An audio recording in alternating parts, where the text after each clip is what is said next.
inutusan yung anak.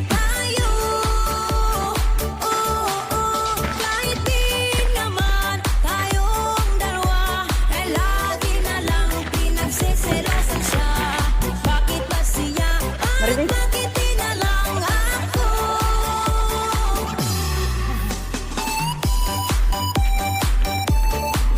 Makita mo oras na.